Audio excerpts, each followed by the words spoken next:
Friends, welcome back to snacks food Katta. आज आपण बघणार आहोत कोल्हापुरी भडंग। तर या ठिकाणी थोडीशी व्हिडिओ माझी स्टार्टिंगची शूट करायची राहिलेली आहे।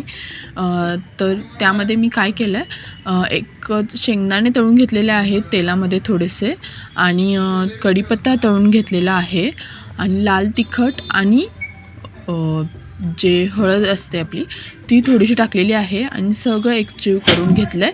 त्याच्यानंतर त्यामध्ये भडंग आपण मुरमुऱ्याचा करतो आहे। काही लोक या ठिकाणी पोहेसुद्धा टाकू शकतात, खूप छान लागतो तो सुद्धा।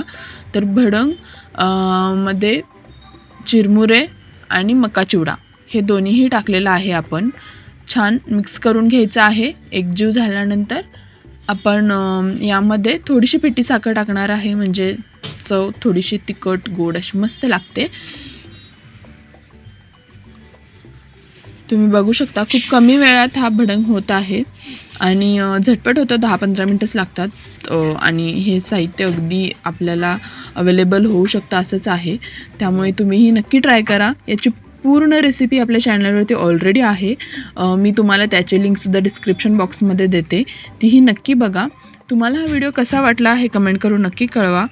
तुम्ही बघू शकता या ठिकाणी ही काही थोडीशी अशी झटपट सगळं एकजीव होण्याची ट्रिक समजून जा, की आपण डायरेक्ट पातेलं असं हलवायचं आहे, म्हणजे सगळीकडं एकजीव होतो आपला भडंग मस्त।